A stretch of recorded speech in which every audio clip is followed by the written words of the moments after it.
ബയോകെമിസ്ട്രിയിലുള്ള നാലാമത്തെ ചാപ്റ്ററാണ് lipids and nucleic acids എന്ന് പറയുന്നത്. അപ്പോൾ അതിൽ ലിപ്പിഡ് എന്ന് പറയുന്ന ഒരു കമ്പോണൻറ്റിനെ കുറിച്ചാണ് നമ്മൾ ഡിസ്കസ് ചെയ്യുന്നത്. സോ അതിൻ്റെ ഫസ്റ്റ് പാർട്ടായിട്ട് ഒരു general background of the lipids, അപ്പോൾ അതിൻ്റെ നേച്ചർ, അതുപോലെ തന്നെ അതിൻ്റെ ബയോളജിക്കൽ ഇമ്പോർട്ടൻസ് എന്തൊക്കെയാണ് എന്നുള്ളതാണ് ഈ ലെസണിൽ നമ്മൾ പഠിക്കാൻ വേണ്ടിയിട്ട് പോകുന്നത്.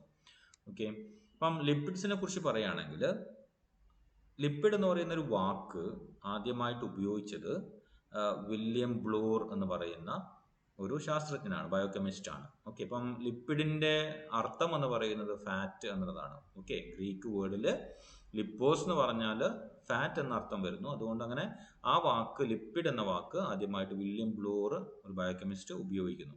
ഓക്കെ, ഇത് എക്സാം പോയിന്റ് ഓഫ് വ്യൂവിൽ ഇമ്പോർട്ടൻ്റ് അല്ല, ബയോളജിക്കൽ ഫംഗ്ഷനും അതുപോലെ തന്നെ നെക്സ്റ്റ് സ്ലൈഡിൽ വരുന്ന കാര്യങ്ങളാണ് എക്സാം പോയിന്റ് ഓഫ് വ്യൂവിൽ ഇമ്പോർട്ടൻ്റ്. അതൊരു ജനറൽ ഇൻട്രൊഡക്ഷൻ ആയിട്ട് ഞാൻ പറയുകയാണ്.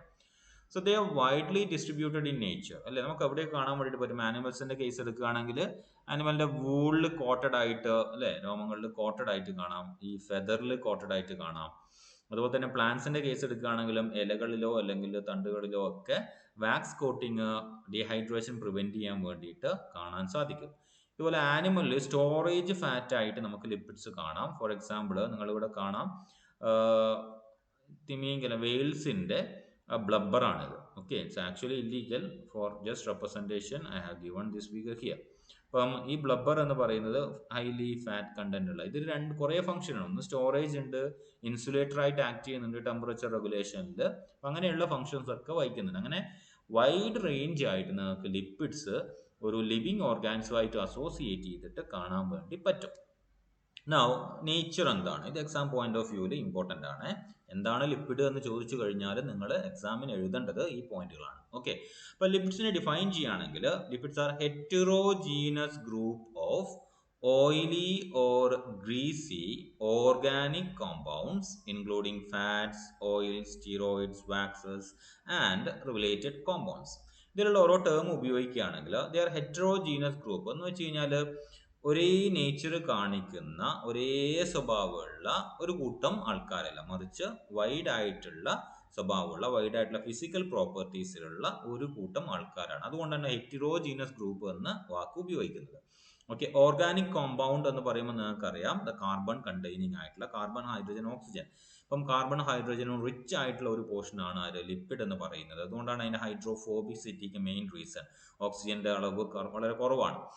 Okay, now hydro carbon chain ആണ്. അതുകൊണ്ട് ഞാൻ പറഞ്ഞു കാർബൺ ഹൈഡ്രജൻ എന്ന് പറയുന്ന ഒരു കൺസെപ്റ്റ് ആണ് ഇതിന്റെ ഇമ്പോർട്ടൻസ്. അപ്പോൾ ഫാറ്റി ആസിഡ്സ് ഒക്കെ എടുക്കുകയാണെങ്കിൽ ടെർമിനൽ ഗ്രൂപ്പിൽ നിങ്ങൾക്ക്, അല്ലെ, കാർബോക്സിലേറ്റ് ഗ്രൂപ്പിൽ ഓക്സിജനെ കാണാൻ വേണ്ടിയിട്ട് പറ്റും. അപ്പോൾ അല്ലാത്തതൊക്കെ ആണെങ്കിൽ ഓക്സിജനെ കാണുക എന്ന് പറയുന്നത് വളരെ റെയർ ആയിട്ട് സംഭവിക്കുന്ന ഒരു സംഗതിയാണ്. അപ്പോൾ ഒരു കാർബോ ഹൈഡ്രജൻ എന്ന് വെച്ചാൽ ഹൈഡ്രോ കാർബൺ ചെയിൻ ആണ് ആക്ച്വലി ലിപ്പിഡ് എന്ന് പറയുന്നത്. കെമിക്കലി പറയുകയാണെങ്കിൽ they are hydro carbon chains and they are predominantly present in the structure of lipids, making them hydrophobic. ഈ ഹൈഡ്രോകാർബണിന്റെ പ്രസൻസ് ആണ് ആക്ച്വലി ലിപ്പിഡിനെ ഹൈഡ്രോഫോബിക് ആക്കുന്നത്. നിങ്ങൾ ഹൈഡ്രോഫോബിക് ഇന്ററാക്ഷൻ ക്ലാസ്സിൽ പറഞ്ഞപ്പോൾ ശ്രദ്ധിച്ചിട്ടുണ്ടാവും ഹൈഡ്രോഫോബിസിറ്റി എന്ന് പറയുന്നത്, അല്ലേ. അപ്പം H2O എന്ന് പറയുന്ന മോളിക്യൂളിൽ, അല്ലെ, ഇലക്ട്രോ നെഗറ്റീവ് ആയിട്ടുള്ള ആളുള്ളത് കൊണ്ട് തന്നെ ഒരു ചാർജ് പോളാർ മോളിക്യൂളായിട്ട് അതിന് ആക്റ്റീവ് ആവാൻ വേണ്ടിയിട്ട് പറ്റും. അപ്പം അതുകൊണ്ട് തന്നെ അത് ഹൈഡ്രോഫിലിക് ആയിട്ടുള്ള ഒരു നേച്ചറാണ്. പോളാർ മോളിക്യൂൾസ് ഒക്കെ കാണിക്കുക. നോൺ പോളാർ ആയിട്ടുള്ള സബ്സ്റ്റൻസസ് ആണ് നോർമലി ഹൈഡ്രോഫോബിക് നേച്ചർ കാണിക്കുക. അതിന് റീസൺ എന്ന് പറയുന്നത് ഈ കാർബൺ ഹൈഡ്രജൻ ഇൻക്ലൂഡഡ് ആയിട്ടുള്ള ഹൈഡ്രോ കാർബൺ ചെയിൻ റിച്ച് ആണ് ലിപ്പിഡ് എന്നുള്ളതാണ്. Now, lipids are highly soluble in non-polar solvent. ഞാൻ പറഞ്ഞു ഇത് പോളാർ നേച്ചർ അല്ല കാണിക്കുന്നത്, അല്ലെ, നോൺ പോളാർ ഹൈഡ്രോഫോബിക് നേച്ചർ ആണ് കാണിക്കുന്നത്. അപ്പൊ അതുകൊണ്ട് തന്നെ ഇത് മിസിബിൾ ആവുന്നത്, ലയിക്കുന്നത് നോൺ പോളാർ സോൾവെന്റ് ആയിരിക്കും. അത് എക്സാമ്പിൾ ആയിട്ട് നമുക്ക് കൗണ്ട് ചെയ്യാൻ പറ്റുന്നതാണ് ഈതർ, ക്ലോറോഫോം എന്നൊക്കെ പറയുന്നത്. നിങ്ങൾ കുറച്ച് ക്ലോറോഫോമിലേക്ക് ഓയിൽ ഒഴിച്ചു കഴിഞ്ഞാൽ ഇറ്റ് വിൽ ബി ഇൻവിസിബിൾ. അതേസമയം വെള്ളത്തിലേക്ക് ഓയിൽ ഒഴിച്ചു കഴിഞ്ഞാൽ you can clearly see that particular oil that you have dropped into water. Relatively insoluble in water because of the nature of hydrophobicity, and it is highly soluble in non-polar solvents like ether and chloroform. Okay, അതിന്റെ biological ഇമ്പോർട്ടൻസിലേക്ക് പറയുകയാണെങ്കിൽ first and foremost എന്ന് പറയുന്നത് the role played as an energy source എന്നുള്ളതാണ്. Okay, biological importance of lipid എന്ന് പറഞ്ഞിട്ട് ചിലപ്പോൾ 5 മാർക്കിന് തന്നെ ചോദിച്ചേക്കാം, ചിലപ്പോൾ 2 മാർക്കിന് ചോദിച്ചേക്കാം, ഡിപ്പെൻസ്.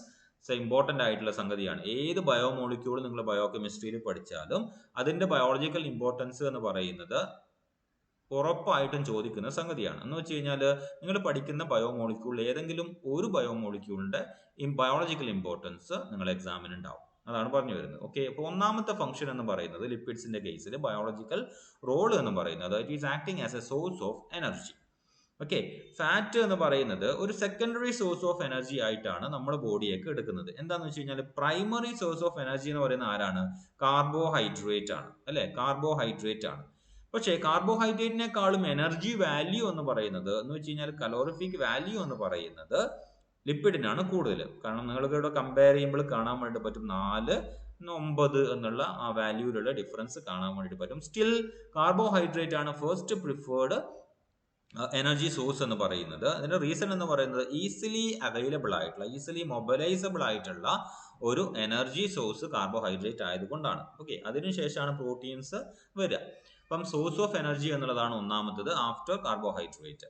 നൗ രണ്ടാമത്തത് ഫുഡ് റിസർവ് ആണ്. നിങ്ങളൊക്കെ ചോറ് ഒരുപാട് കഴിച്ചു കഴിഞ്ഞാലും അല്ലെ തടി കൂടി വരുന്നത് കാണാൻ വേണ്ടി പറ്റും. സോ നമ്മുടെ ശരീരത്തിന് ആവശ്യമായിട്ടുള്ള 190 ഗ്രാം ഗ്ലൂക്കോസ് പെർ ഡേ, അത് കഴിഞ്ഞാൽ വരുന്ന എല്ലാ കാർബോഹൈഡ്രേറ്റും എന്തായിട്ട് മാറ്റും? ലിപ്പിഡ്സിന്റെ ഫോമിലേക്ക് മാറ്റിയിട്ട് ട്രൈഗ്ലിസറൈഡ്സ് ആക്കിയിട്ട് ഫാറ്റ് ആക്കിയിട്ട് നിങ്ങളെ അഡിപ്പോസ് ടിഷ്യൂവിൽ സ്റ്റോർ ചെയ്ത് വെക്കും. Okay, healthy or unhealthy whether it may be. അപ്പൊ ഡെഫിനറ്റ്ലി ഹെൽത്തി ആയിട്ടുള്ള ഒരു ഇൻഡിവിജ്വലും അഡിപ്പോസ് ടിഷ്യൂവിൽ എന്തുണ്ടാവും? സ്റ്റോർ ചെയ്ത് വെച്ചിട്ടുണ്ടാവും. ഓക്കെ, സോ ഒരു ഫുഡ് റിസർവ് ആയിട്ട് ആർക്ക് ആക്ട് ചെയ്യാൻ വേണ്ടിയിട്ട് പറ്റുന്നുണ്ട്? ലിപ്പിഡിന് ആക്ട് ചെയ്യാൻ വേണ്ടിയിട്ട് പറ്റുന്നുണ്ട്. പക്ഷെ primary source of food resource എന്താണ്? സ്റ്റോറേജ് ഫുഡ് ഏതാണ്? ഡെഫിനറ്റ്ലി അത് കാർബോഹൈഡ്രേറ്റ് തന്നെയാണ്. ആനിമൽസിന്റെ കേസ് എടുക്കുകയാണെങ്കിൽ അത് ഗ്ലൈക്കോജൻ തന്നെയാണ്. പ്ലാന്റ്സിന്റെ കേസ് എടുക്കുകയാണെങ്കിൽ സ്റ്റാർച്ച് ആണ്. രണ്ടും കാർബോഹൈഡ്രേറ്റ് ആണ്. ബാക്ടീരിയന്റെ കേസ് എടുക്കുകയാണെങ്കിലും അത് ഗ്ലൈക്കോജൻ ആണ്. ഓക്കെ, അപ്പോൾ ഒരു ഫുഡ് റിസർവ് ആയിട്ട് ആക്ട് ചെയ്യുന്നുണ്ട് after carbohydrate this particular lipid molecule. ഇപ്പൊ നമ്മൾ ബ്ലബ്ബർ ആയിട്ടോ അല്ലെങ്കിൽ അഡിപ്പോസ് ടിഷ്യൂ ആക്കിയിട്ട് സ്റ്റോർ ചെയ്യുന്നത് ഈ ലിപ്പിഡ് മോളിക്യൂൾ ആണ്. സ്ട്രക്ചറൽ ഫംഗ്ഷൻ എടുക്കുകയാണെങ്കിൽ നമ്മുടെ എല്ലാ സെൽസും ഫോം ചെയ്തേക്കുന്നത് ഔട്ടർ മെംബ്രെയിൻ ത്രൂ ആണ്. അപ്പോൾ ഔട്ടർ മെംബ്രെയിൻ എന്ന് പറയുന്നത് it's actually the phospholipid bilayer ആണ്. ഒരു കോംപ്ലക്സ് ലിപ്പിഡിന്റെ 2 ലെയർ ചേർന്നിട്ടാണ് നമ്മുടെ പ്ലാസ്മ മെംബ്രെയിൻ ഉണ്ടായിരിക്കുന്നത്. നിങ്ങൾക്ക് ഇവിടെ കാണാൻ വേണ്ടിയിട്ട് പറ്റും. ഒരു ലെയർ ആണ്, നിങ്ങൾ സെൽ ബയോളജി പഠിക്കുന്നതാണ്. ഒരു ലെയർ ഇതും ഒരു ലെയർ ഇതും. ഹൈഡ്രോഫിലിക് ആയിട്ടുള്ള പോളാർ എൻഡ് ഹെഡ് ഗ്രൂപ്പ് എന്ത് ചെയ്യുന്നു? സൈറ്റോപ്ലാസത്തിനെയോ ന്യൂക്ലിയോപ്ലാസത്തിനോ അല്ലെങ്കിൽ ഔട്ടർ ഇന്റർ സെല്ലുലാർ കമ്പോണൻസിനെയോ ഫേസ് ചെയ്തിട്ട് നിൽക്കും. അല്ലാത്ത ഹൈഡ്രോഫോബിക് ആയിട്ടുള്ള hydro carbon chain, okay, hydrophobic ആയിട്ടുള്ള ഹൈഡ്രോ കാർബൺ ചെയിൻ എന്ത് ചെയ്യുന്നു? അതിനെ എഗെയിൻസ്റ്റ് ആയിട്ട് നിൽക്കും. അങ്ങനെയാണ് ഈ 2 ലെയർ ഫോം ചെയ്യാനുള്ള റീസൺ എന്ന് പറയുന്നത്. അങ്ങനെയുള്ള 2 ലെയർ കൊണ്ടാണ് എന്തുണ്ടായിരിക്കുന്നത്? Phospholipid bilayer cell membrane അല്ലെങ്കിൽ പ്ലാസ്മ മെംബ്രെയിൻ ഉണ്ടാക്കുന്നത്.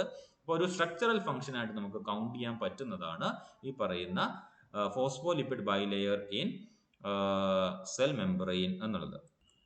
അടുത്ത ഫംഗ്ഷനിലേക്ക് പോവുകയാണെങ്കിൽ ഞാൻ നേരത്തെ പറഞ്ഞിട്ടുണ്ടായിരുന്നു അല്ലെ, വെയിൽസിന്റെ ആ പടം കാണിച്ചപ്പോൾ പറഞ്ഞിട്ടുണ്ടായിരുന്നു വെള്ളത്തിൽ നിൽക്കുമ്പോൾ ഒരു ഹീറ്റ് ഇൻസുലേറ്റർ ആയിട്ട് ടെമ്പറേച്ചർ റെഗുലേറ്റ് ചെയ്യാൻ വേണ്ടിയിട്ട് ഒരു മേജർ ആക്ടിവിറ്റി ഉള്ളതാണ് ഈ ബ്ലബ്ബർ എന്ന് പറയുന്നത്. അതുപോലെ നമ്മുടെ ബോഡിയിലാണെങ്കിലും ഈ 2 ഇൻസുലേറ്റേഴ്സ് ആയിട്ട് ഈ പറയുന്ന lipid molecules adipose tissues act ചെയ്യുന്നുണ്ട്. Okay, so heat insulators it act as heat insulators. The deposited fats in the subcutaneous tissue എന്ന് വെച്ചാൽ സ്കിന്നിന്റെ അടിയിലായിട്ടാണ് നമുക്ക് അഡിപ്പോസ് ടിഷ്യൂ കാണാൻ വേണ്ടി പറ്റുക.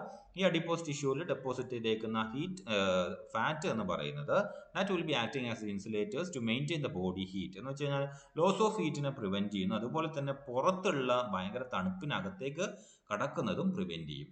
Okay, so it is acting as A thermal insulator. അതുപോലെ തന്നെ electric insulators ആയിട്ടും ഇത് ആക്ട് ചെയ്യുന്നുണ്ട്. We will see. Now fifth function എന്ന് പറയുന്നത് it act as A solvent. Okay, so fifth function എന്ന് പറയുന്നത് it act as A solvent. Lipids are good solvents. നമുക്കറിയാം ഫാറ്റ് സൊല്യൂബിൾ വൈറ്റമിൻസ് ഉണ്ട്, അതുപോലെ തന്നെ വാട്ടർ സൊല്യൂബിൾ വൈറ്റമിൻസ് ഉണ്ട്. ADE എന്ന് പറയുന്നത് ഫാറ്റ് സൊല്യൂബിൾ വൈറ്റമിൻസ് ആണ്. ഇത് ഡിസോൾവ് ചെയ്യണമെങ്കിൽ ഡെഫിനറ്റ്ലി എന്ത് വേണം? ദ ഫ്ലൂയിഡിൽ ലിപ്പിഡ് കമ്പോണന്റ് വേണം. അങ്ങനെയാണെങ്കിൽ ഇത് ട്രാൻസ്പോർട്ട് ചെയ്യാനും പറ്റുള്ളൂ, അങ്ങനെയുള്ള കാര്യങ്ങളൊക്കെ പറ്റുള്ളൂ. ഓക്കെ, ഇപ്പം ആ ഒരു കേസിൽ ഈ മോളിക്യൂൾസിനെ സോൾവെന്റ് ആക്കിയിട്ട് ഡിസോൾവ് ചെയ്യാൻ വേണ്ടിയിട്ട് സോൾവെന്റ് ആയിട്ട് ആക്ട് ചെയ്യാൻ പറ്റുന്ന ഒരു മോളിക്യൂൾ ആണ് ലിപ്പിഡ് എന്ന് പറയുന്നത്. So it act as A solvent for many of the biological molecules like lipid soluble vitamins. Okay, now transport ഞാൻ നേരത്തെ പറഞ്ഞ അതേ ഫംഗ്ഷൻ തന്നെ. അതിൻ്റെ കൂടെ പല ലിപ്പിഡ്സും ട്രാൻസ്പോർട്ട് ചെയ്യപ്പെടുന്നത്, അല്ലെങ്കിൽ നോൺ പോളായിട്ടുള്ള സബ്സ്റ്റൻസസും ട്രാൻസ്പോർട്ട് ചെയ്യപ്പെടുന്നത് ഫോസ്ഫോലിപ്പിഡിൻ്റെ അറ്റാച്ച് ചെയ്തിട്ടായിരിക്കും. ഓക്കെ, അബ്സോർബ് ചെയ്യപ്പെടാനും ട്രാൻസ്പോർട്ട് ചെയ്യപ്പെടാനും ഒക്കെ റോള് വഹിക്കുന്നത് ഫോസ്ഫോലിപ്പിഡ്സ് ആണ്. Okay, so especially the fatty acid components which is absorbed through the food. Ninth one എന്ന് പറയുന്നത് നമുക്കറിയാം, നമ്മൾ ഹോർമോൺസിനെ ക്ലാസിഫൈ ചെയ്യുകയാണെങ്കിൽ അല്ലേ, ബയോകെമിക്കലി എന്തുണ്ട്, 3 ടൈപ്പ് ഉണ്ട് എന്നുള്ളത് നമുക്കറിയാം. Peptide hormone, steroid hormone and amino acid derivatives. അതിൽ സ്റ്റീറോയിഡ് ഹോർമോൺസ് എന്ന് പറയുന്നത് it's actually derived from the lipid molecules അല്ലേ. നമ്മൾ സ്റ്റീറോയിഡ്സ് എന്ന് പറയുമ്പോൾ ഡെഫിനറ്റ്ലി ടെസ്റ്റോസ്റ്റിറോൺ, ഈസ്ട്രോജൻ, ഓക്കെ, അങ്ങനെയുള്ള എല്ലാ മോളിക്യൂൾസും ഹോർമോൺസും ഡിറൈവ് ചെയ്തേക്കുന്നത് ലിപ്പിഡിൽ നിന്നാണ്. So it acts as a source, a primary source of that hormone formation. ഹോർമോൺസിന്റെ സിന്തസിസിൽ ഒരു പ്രധാന റോള് വഹിക്കുന്നുണ്ട് this particular lipid molecule. The hormones such as adrenocorticoids, sex hormones, vitamin D, etc. are synthesized from the cholesterol. Now shock absorber ആയിട്ട് act ചെയ്യുന്നുണ്ട് അല്ലേ. നിങ്ങൾ ഒരു തടിയുള്ള മനുഷ്യനെ പോയിട്ട് ഒരു ഇടി ഇടിച്ചു കഴിഞ്ഞാൽ the impact will be comparatively less അല്ലെ. ഒരു സുമോ ഗുസ്തിക്കാരനെ പോയിട്ട് നിങ്ങൾ തല്ലിക്കഴിഞ്ഞാൽ അല്ലെ, ഒരു നല്ല ഒരു പുഷ് കൊടുത്തു കഴിഞ്ഞാൽ അയാളെ വയറിങ്ങനെ ഇളകുന്നല്ലാതെ അയാൾക്ക് ഒരു ഷോക്ക് കിട്ടുക എന്ന് പറയുന്നത് വളരെ കുറവായിരിക്കും. അതേസമയം ഒരു മെലിഞ്ഞ ആൾക്കാർക്കിട്ട് ഒരു പുഷ് കൊടുത്തു കഴിഞ്ഞാൽ, നല്ലൊരു പഞ്ച് കൊടുത്തു കഴിഞ്ഞാൽ definitely he will get pain. അപ്പം അങ്ങനെ ഒരു ഷോക്ക് അബ്സോർബർ ആയിട്ട് ആക്ട് ചെയ്യുന്നുണ്ട് ഈ ബ്ലബ്ബറോ അല്ലെങ്കിൽ fat deposition under the skin.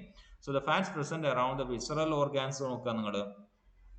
Definitely എല്ലാ വിസറൽ ഓർഗാൻസിനെയും കവർ ചെയ്തുകൊണ്ട് ഒരു ചെറിയൊരു ഫാറ്റി ലെയർ ഉണ്ടാവും. ആ ലെയറും അത് ഓവറായി കഴിഞ്ഞാൽ അൺഹെൽത്തി ആയി, ആരോഗ്യം പോയി, രോഗം വന്നു, മരിക്കലായി, അങ്ങനെയൊക്കെ നടക്കും. പക്ഷെ ഒരു ഹെൽത്തി ലെയർ ഉണ്ടായിക്കഴിഞ്ഞാൽ ഡെഫിനറ്റ്ലി അകത്തേക്ക് ഷോക്ക് പോകുന്നത് കുറയാൻ വേണ്ടിയിട്ട് പറ്റും. So it will be acting as A cushion and protects it from the mechanical shock. അടുത്തത് ലാസ്റ്റ് ഫംഗ്ഷൻ എന്ന് പറയുന്നത് it act as A electrical insulator. Okay, so myelin sheath എടുക്കുക നിങ്ങൾ. മൈലിൻ ഷീത്ത് എന്ന് പറയുന്നത് എന്താണ്, ലിപ്പിഡ് ആണ്.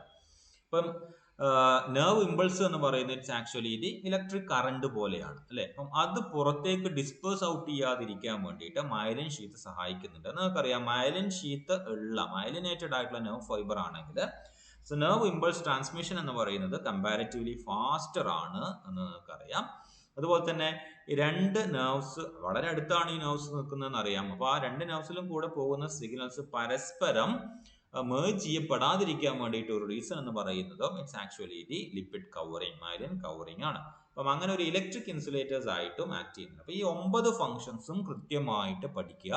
5 മാർക്കിന് ചോദിച്ചാൽ നിങ്ങൾക്ക് എഴുതാം, 2 മാർക്കിന് ചോദിച്ചാൽ അറ്റ്ലീസ്റ്റ് 4 ഫംഗ്ഷൻ എങ്കിലും നിങ്ങൾ എഴുതുക. 5 മാർക്കിന് ചോദിച്ചു കഴിഞ്ഞാൽ ഈ 9 ഫംഗ്ഷനും എഴുതുക, പ്ലസ് ഒരു ഇൻട്രൊഡക്ഷൻ ആയിട്ട് ലിപ്പിഡിനെ കുറിച്ച് ഒരു ഐഡിയയും കൊടുക്കുക. അപ്പോൾ അങ്ങനെ ആകുമ്പോൾ 10 മാർക്ക് നിങ്ങൾക്ക് സെക്യൂർഡ് ആയി.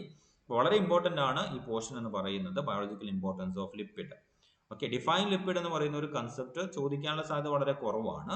പക്ഷേ നിങ്ങൾക്ക് ബയോളജിക്കൽ ഇമ്പോർട്ടൻസ് ഓഫ് ലിപ്പിഡ്സ് എന്ന് പറയുന്ന ഒരു ചോദ്യം വന്നു കഴിഞ്ഞാൽ you have to introduce lipid first. ആ ഒരു ഇൻട്രൊഡക്ഷൻ നിങ്ങൾക്ക് കൊടുക്കണമെങ്കിൽ ഡെഫിനറ്റ്ലി ആ ഒരു ഡെഫിനിഷൻ പാർട്ട്, അതിൻ്റെ കെമിക്കൽ നേച്ചർ പാർട്ട് നിങ്ങൾ പഠിച്ചിരിക്കണം. So that's about the first part of this particular lesson lipid. So നമ്മൾ അടുത്ത ലെസണിലേക്ക് അടുത്ത സെഷനിലേക്ക് പോകാമെന്ന് വെച്ച് കഴിഞ്ഞാൽ ക്ലാസിഫിക്കേഷൻ ഓഫ് ലിപ്പിഡ് ആണ് അടുത്ത പാർട്ട് എന്ന് പറയുന്നത് as per your syllabus. Okay.